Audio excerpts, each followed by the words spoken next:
بسم اللہ الرحمن الرحیم. ناظرین السلام علیکم. پاکستان تحریک انصاف کے رہنما شیر افضل مروت کا پروگرام بڑھ چکا ہے. یہ انہی کے الفاظ ہیں اور اب انہی پہ صادق آ رہے ہیں اور انہی کے متعلق بات کی جائے گی. میں ہوں آصف نثار غیاثی. میرے یوٹیوب چینل پہ آپ میرے ساتھ ہیں. شیر افضل مروت کی شخصیت کا اگر جائزہ لیں تو کچھ متضاد قسم کی چیزیں ہمیں اس میں نظر آتی ہیں. خاص طور پر ان کو شہرت اس وقت ملی جب پاکستان تحریک انصاف کی تمام قیادت زیر معطوب تھی. عمران خان کی گرفتاری کے بعد کسی کو ملک بھر میں جلسے کی اجازت نہیں تھی اور جو باہر تھے، کچھ لوگ اندر تھے، جو باہر تھے وہ تو یا خوفزدہ تھے یا ڈرے ہوئے تھے یا وہ مفرور تھے یا وہ گرفتاریوں کے ڈر سے غائب تھے. اس دور میں اچانک شیر افضل مروت اٹھتا ہے اور ملک گیر کنونشنز کا ایک سلسلہ شروع کرتا ہے اور ہر کنونشن سے پہلے وہ اس بات کا دعویٰ کرتا ہے، چیلنج دیتا ہے کہ میں پہنچ کے رہوں گا فلاں جگہ اور کنونشن کر کے دکھاؤں گا، اور وہ چیلنج پورا کر کے دکھا دیتا ہے. اس پہ پاکستان تحریک انصاف کے کارکنوں میں ایک یہ بات ٹھیک ہے بالکل کہ اس دور میں بڑی ایک جوش و جذبہ اور کی لہر دوڑ گئی تھی، لیکن متعدد بار اس پہ بڑے شکوک و شبہات کا اظہار کیا گیا کہ جب تمام قیادت بند تھی، جب کسی کو جلسہ کرنے کی اجازت نہیں تھی، گرفتاریاں ہو رہی تھیں، تو شیر افضل مروت کیوں کر بچا ہوا تھا.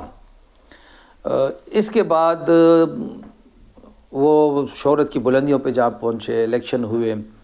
یہ بھی بتایا جاتا ہے کہ شیر افضل مروت کو قومی اسمبلی کا ٹکٹ دیا گیا تاکہ وہ صوبائی اسمبلی میں نہ پہنچنے پائے. یہ انکشافات بھی سامنے آئے ہیں کہ شاید وہ بڑی سیٹ کے لیے یعنی خود کو وزارت اعلیٰ کے لیے تیار کر رہا تھا. یہ بھی کہا جا رہا ہے کہ وہ عمران خان کا جانشین بننے کے خواب دیکھ رہا تھا. یہ بھی کہا جا رہا ہے کہ ان کی خواہش تھی کہ وہ پارٹی کے چیئرمین بنے.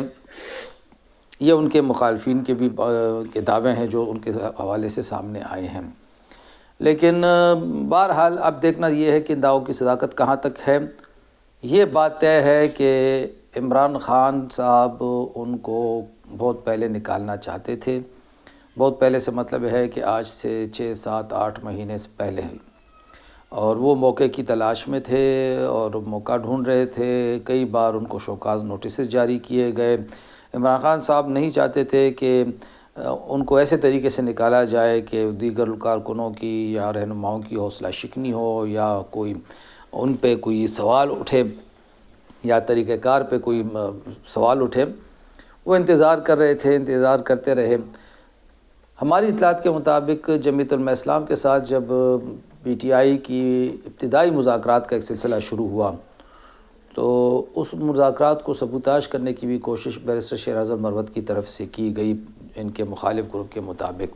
اور انہی دنوں ان کا اچانک ہی مولانا فضل الرحمان کے خلاف کوئی نہ کوئی بیان سامنے آ جاتا تھا. حالانکہ اس وقت ایک سیز فائر تھا، لیکن صرف شیر افضل مروت کی زبان سے ہی مولانا فضل الرحمان کے خلاف کوئی نہ کوئی بیان نکل جاتا تھا. جس کے بعد جو ہماری اطلاعات ہیں تو جمعیت علماء اسلام نے کھل کر اس حوالے سے جو مذاکراتی کمیٹی تھی، خاص طور پر اسد قیصر صاحب کو آگاہ کیا گیا کہ جب تک یہ بندہ ہے تو معاملات کیسے آگے بڑھیں گے اور اس کو سائیڈ لائن پہ کرنا ضروری ہے. تو ہماری اطلاعات یہ ہے کہ 5 6 7 مہینے پہلے ہی یہ کہہ دیا گیا تھا کہ اس کو اب سائیڈ لائن کر دیا جائے گا. اور اگر آپ دیکھیں تو اس کے بعد سے وہ رفتہ رفتہ پالیسی میٹرز سے ان کو پیچھے ہٹاتا گئے پی ٹی آئی والے.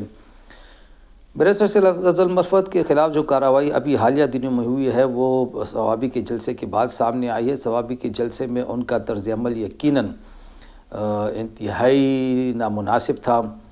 آپ جلسے کے بیچ میں اٹھ کے نعرے لگوانا اور اپنے آپ کو یعنی ہم یوں کہہ سکتے ہیں کہ ایک شو کرنا یا اپنے آپ کو شو کرنا.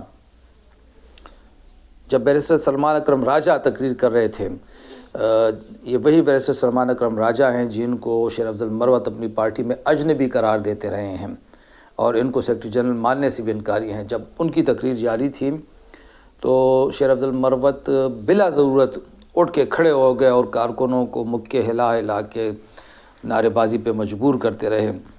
یہ نہ صرف بیرسٹر سلمان اکرم راجہ کے ساتھ بدتمیزی تھی بلکہ ان کو ایک پیغام تھا کہ بھئی میں اس پارٹی میں بہت زیادہ مقبول ہوں، تم جو ہو باہر کے بندے ہو، میں اندر کا بندہ ہوں. اور اس کے بعد جب وزیر اعلیٰ تقریر کے لیے آئے تو اس کے سے پہلے انہوں نے جو چند جملے کہے وہ سب آپ لوگوں نے سنے ہیں.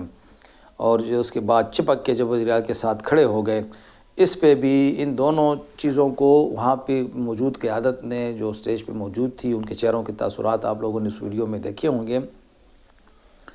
انہوں نے فیصلہ کیا کہ اگر یہ سلسلہ چل پڑا اور تو یہ خطرناک چیز ہوگی، بانی پی ٹی آئی تک بات پہنچائے گی، عمران خان تک بات پہنچائے گی، اور تب عمران خان نے بس بہت ہو چکا کہہ کے فوراً شہر افضل مروت کو بغیر کسی نوٹس کے نکالنے کی ہدایت کر دی، اور اگلے ہی روز اس پہ عمل درآمد ہو گیا۔ اب اس حوالے سے بہت ساری بحث جاری ہے۔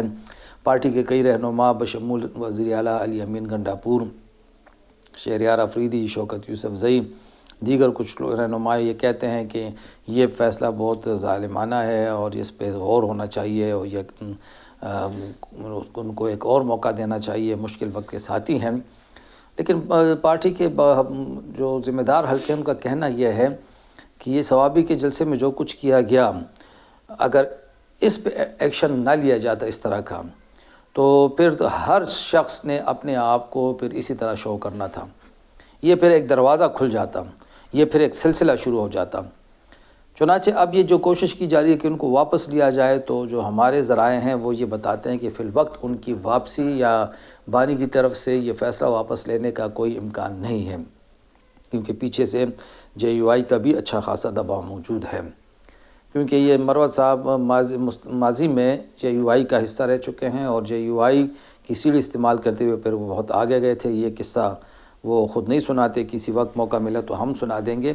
شہر افضل مروت کے حوالے سے جس طرح ہم نے کہا کہ بس ذات خوبیوں اور خامیوں کا مجموعہ ہے، خامیاں جب زیادہ ہو جائیں تو پھر خوبیاں چھپ جاتی ہیں، اور ان کی مزاج میں جو ایک غصہ ہے یا جلد بازی ہے، اس پہ قابو نہ پانے کی وجہ سے آج وہ پارٹی سے باہر ہو چکے ہیں۔ اور یہ بات سب کو یاد رکھنی چاہیے۔